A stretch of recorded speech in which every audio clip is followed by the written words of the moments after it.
Olá pessoal, bem-vindas de novo ao nosso canal, esse canal sobre nutrição, sobre saúde, sobre alimentação e qualidade de vida. Nosso assunto de hoje ainda, infelizmente, é um pouco polêmico, porque nos chegam muitas informações desencontradas, informações sem estarem à luz da ciência da nutrição e muitas vezes causam pânico e receio e confusão na cabeça das pessoas. Mas vamos falar hoje sobre frutose. O que há de verdade nisso, que não, em que situações é preciso ter um certo cuidado, em que situações as frutas realmente são uma necessidade para a nossa saúde, no nosso dia a dia. Mas antes de começarmos o vídeo, eu peço a vocês, nosso canal está começando, peço a vocês que se inscreva aqui no canal, ao final do vídeo deixe o seu like e compartilhe o vídeo com mais pessoas. Vamos levar informações sempre à luz da ciência da nutrição, ok? Então vamos lá, sejam todas bem-vindas de novo. Pois vamos ao nosso vídeo. As pessoas costumam ter muito medo com relação à frutose. Elas ouvem muito falar nas redes sociais que a frutose no fígado pode se transformar em gordura, né? A famosa gordura hepática. Mas é preciso entender, pessoal, porque isso realmente pode acontecer, sim. Mas até chegar nesse nível, não é tão simples assim que venha acontecer. Pois bem, vamos falar, como eu disse no início do vídeo, à luz da nutrição. A frutose, assim como a glicose, ao entrar nas células, também se converte em energia. É um processo natural que o nosso corpo promove. Ela vai sofrer dentro dessa célula os mesmos processos da glicose, até se transformar em ATP, que é o que nós chamamos de energia. A frutose tem sim a mesma estrutura da glicose, ou seja, C6H12O6, mas é uma isomeria diferente. Frutose e a glicose, elas usam receptores, elas precisam de estruturas de captação, né, para que essa glicose, essa frutose saia do sangue e entre nessas células através das membranas, né?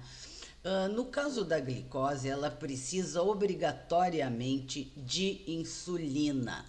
Já a frutose não precisa de insulina, ela usa outros meios. Essa frutose no sangue, ela é livre, ela está livre na nossa célula.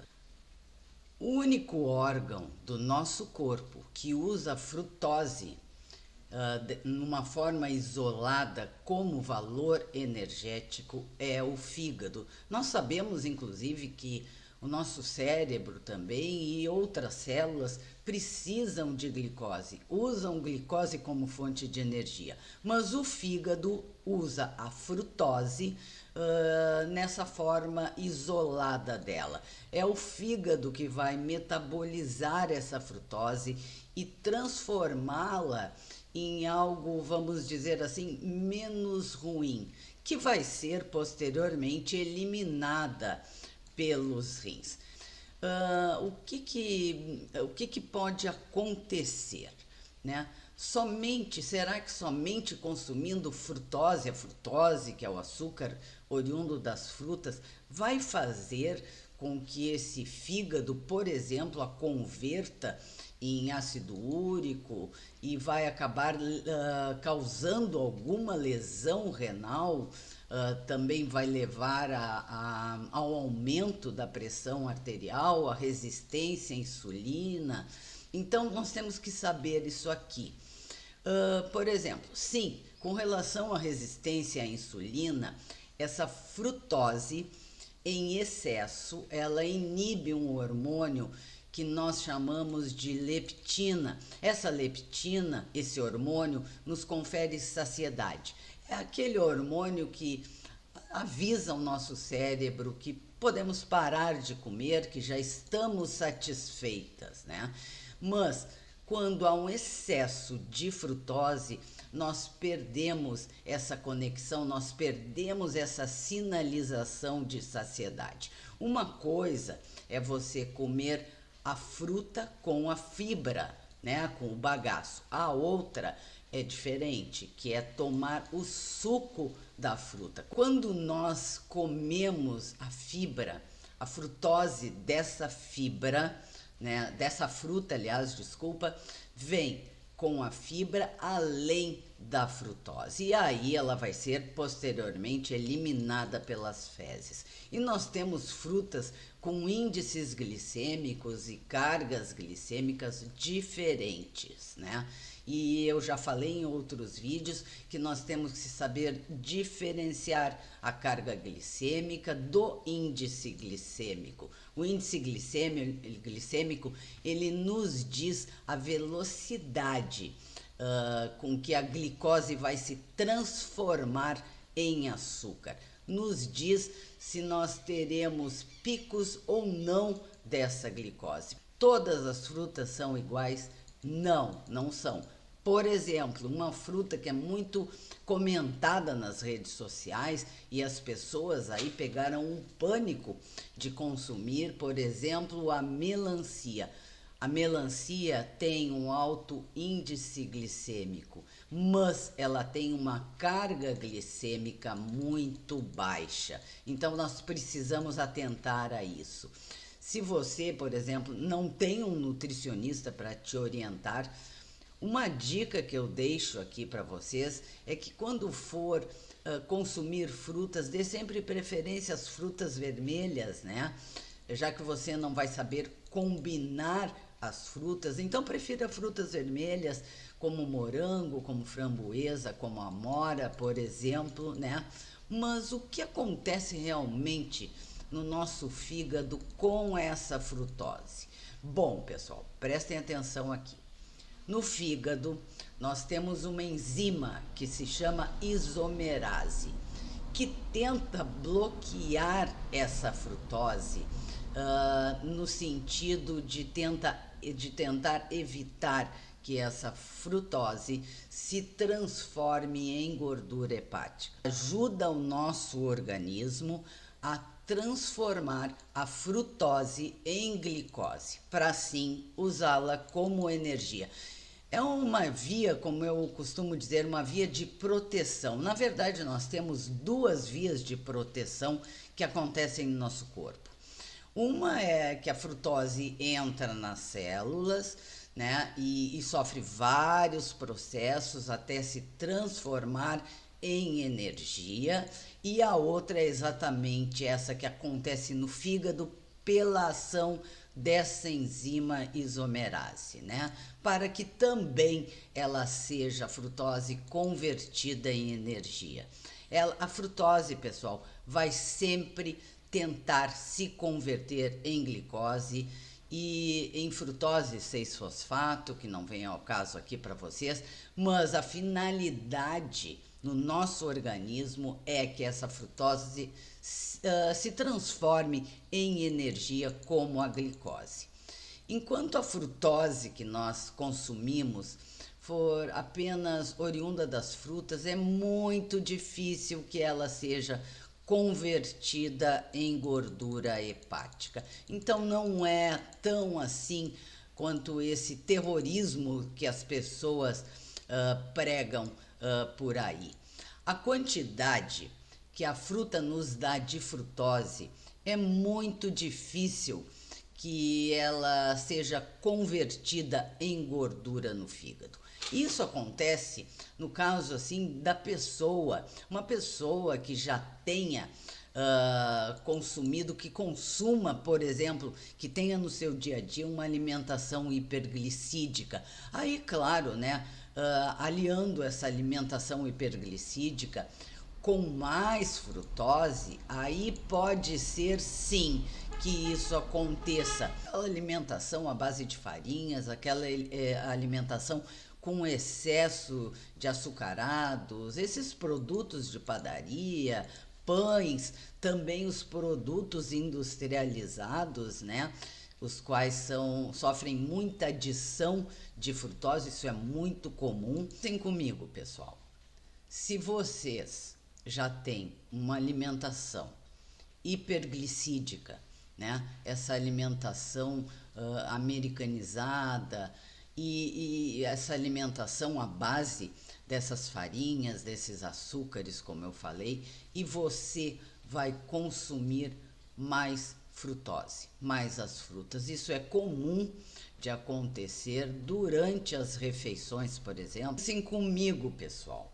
Se vocês, por exemplo, costumam fazer uma refeição, seja um almoço ou um jantar, uma refeição completa, saudável, né? Mas ao mesmo tempo uma refeição com muito arroz, por exemplo, com batatas, com macarrão, enfim, com bastante carboidrato. E ao final dessa refeição você ainda acrescenta alguma fruta, sei lá, uma banana com melado, por exemplo. Você já vai ter consumido uma quantidade muito razoável de glicose, de carboidratos, concorda? É muito comum de nós vermos, principalmente nesses restaurantes de buffet, as pessoas fazerem um prato completo, mas um prato muito rico em carboidrato, muito rico em glicose, e ao final dessa refeição, por exemplo, ainda agregar, sei lá, uma fruta com alto índice glicêmico, uma fruta com uma alta carga glicêmica, se já vai haver uma dificuldade dessa glicose do prato principal ser transformada em energia no nosso organismo, para que agregar mais uma fruta com alto índice glicêmico, com alta carga glicêmica? Então, sim, aí sim o nosso organismo vai ter uma maior dificuldade de transformar toda essa carga de glicose em energia. Aí sim pode acontecer dessa frutose tomar uma outra via, né? Uma via onde ela se transformará, por exemplo, ela se transformará em gordura, em triglicerídeos, né? E o que é triglicerídeo? Triglicerídeo é glicerol com ácido, com algumas moléculas de ácido graxo. Então, juntando esse excesso de glicerol e ácidos graxos, aí sim o nosso fígado vai transformar essa frutose em gordura hepática, na tão temida esteatose hepática, né? Aí você pode alegar para mim, mas Nutri, eu como saudável, eu como alimentos, muito pouco esses alimentos ricos em glicose, muito pouco pão, muito pouca farinha, eu não consumo excesso de glicose. Pode acontecer dessa frutose também se converter em gordura? Sim, pessoal, pode, porque como eu falei no início do vídeo, a frutose não está presente somente nas frutas. A indústria alimentícia costuma usar a frutose em excesso. Se você parar nas gôndolas dos supermercados e reparar, pegar alguns produtos alimentícios, você vai ver que é acrescentado um teor dessa frutose. E aí sim, por que eles fazem isso? Justamente para incentivar, para aumentar a sensação, a necessidade das nossas papilas gustativas que levam a informação ao nosso cérebro, nos manter de certa maneira com essa maior vontade de consumirmos sempre mais produtos açucarados. Aí sim. Então temos que cuidar também essa questão dos produtos de prateleira, dos produtos de supermercado. E não é, pessoal, deixarmos de consumir frutas, porque essa frutose acrescentada, esse aditivo químico que vai estimular as nossas papilas gustativas, vai nos gerar um vício em doces, uma vontade maior. E a fruta é um alimento extremamente nutritivo e necessária, né?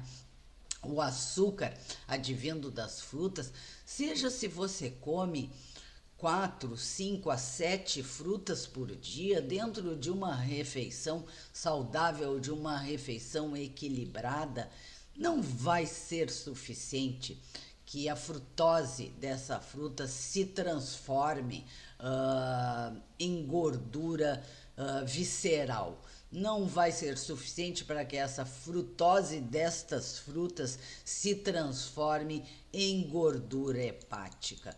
Então, assim, tudo é sempre equilíbrio, como eu falo, né? E claro que o ideal é que você tenha o acompanhamento de um profissional nutricionista, que ele vai lhe orientar quais frutas dentro da sua alimentação diária, quais frutas você deve preferir, o que é melhor consumir a fruta com o bagaço, como eu falei, ou tomando um suco, por exemplo, dessa fruta, vai ter o mesmo efeito, o que eu devo combinar para melhorar essa transformação de frutose em energia, né? Preciso combinar essa fruta, o ideal é combiná-la, por exemplo, com proteínas, enfim, aí é uma questão de você consultar o seu nutricionista. O nosso assunto por hoje era esse.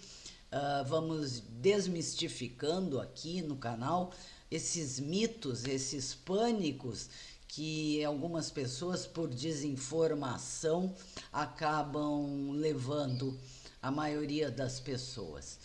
Então, eu peço para vocês novamente, se inscreva aqui no canal, deixe o seu curtir, compartilhe esse vídeo com mais pessoas e até o próximo vídeo. Agradeço novamente a companhia de vocês. Esse assunto de hoje é extremamente relevante, pessoal. Temos que parar com este terrorismo nutricional, ok? Muito obrigada.